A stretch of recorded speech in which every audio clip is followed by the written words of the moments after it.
বাতাস পাইলেই বের হয়ে যায়। বাতাসে ভাসিয়ে বল করতে বললেন লিটন কুমার দাস। উইকেটের পেছন থেকে এমন বুদ্ধি শুনে পরের ওভারে সেটাই করলেন তাইজুল ইসলাম।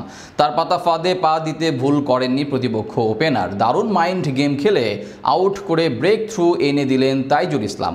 উইকেটের পেছন থেকে লিটনের দেওয়া বার্তায় তাইজুলের নেওয়া উইকেট নিয়ে বিস্তারিত জানবো রিপোর্টে। আগের দিন 90 রানের ইনিংস খেলে রিভার্স সুইপ খেলতে গিয়ে নিজের উইকেট হারিয়েছেন লিটন দাস। মাত্র 10 রানের জন্য মিস করেছিলেন শতক। তবে তার ওই ইনিংসটা বেশ গুরুত্বপূর্ণ ছিল টাইগারদের জন্য। ব্যাট হাতে দীর্ঘদিন পর ফর্মে ফেরার এমন ইঙ্গিত দিয়ে এবার মাথার খেলায়ও সফল লিটন দাস। আজ উইকেটের পেছন থেকে দেখালেন দুর্দান্ত মুন্সিয়ানা। তাইজুল ইসলামকে পরামর্শ দিয়ে তুলে নিলেন প্রতিপক্ষ ব্যাটারের উইকেট। গল টেস্টের প্রথম 2 দিন ছিল বাংলাদেশের। টস জিতে আগে ব্যাট করতে নেমে দারুণ শুরু করে টাইগার ক্রিকেটাররা। প্রথম দিন সাদমান ইসলাম ও আনামুল হক বিজয় ব্যর্থ হলেও বাকিরা ছিলেন বেশ উজ্জ্বল। আস্থার প্রতিদান দিয়ে লঙ্কা ডেরায় রানের পাহাড় গড়ে টিম টাইগার্স। প্রথম দিন দুর্দান্ত ব্যাটিং করে সেঞ্চুরি তুলে নিয়েছিলেন অধিনায়ক নাজমুল হোসেন শান্ত এবং অভিজ্ঞ ব্যাটার মুশফিকুর রহিম।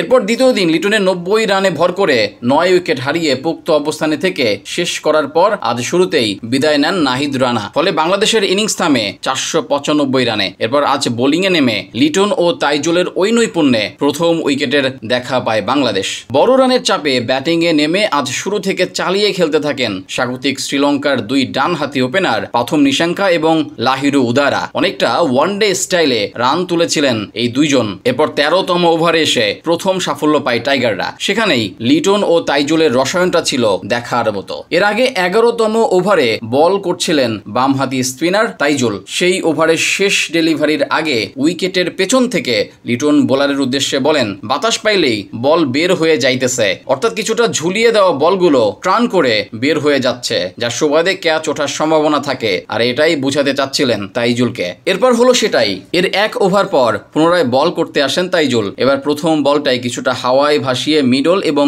লেগ স্ট্যাম্পের মাঝামাঝি জায়গা থেকে বাহিরে ট্রান করান তিনি। ফলাফল ব্যাটার লাহিরু উদারা বলের লেন্থ বুঝতে না পেরে অন সাইডে ঠেলে দিতে গিয়ে সহজ ক্যাচ উঠিয়ে দেন বোলার বরাবর, যেখানে কোনো ভুল করেননি তাইজুল, যার সুবাদে প্রথম উইকেটের দেখা পায় বাংলাদেশ। লঙ্কার ওপেনার ফেরত যান 34 বলে 29 রান করে। উইকেটের পিছন থেকে লিটন দাসের এমন কার্যকারিতা অবশ্য নতুন কিছু না। বর্তমান সময়ের অন্যতম সেরা স্মার্ট উইকেট কিপারদের মধ্যে একজন তিনি। তবে তার এমন কাণ্ডে বোঝা গেল একজন উইকেট রক্ষকের শুধু ক্যাচ ধরা বা স্ট্যাম্পিং করাই প্রধান দায়িত্ব নয়, এর সঙ্গে থাকতে হয় এমন চতুরতার সাথে বুদ্ধি, যেটা শতভাগ ব্যবহার করলেন লিটন।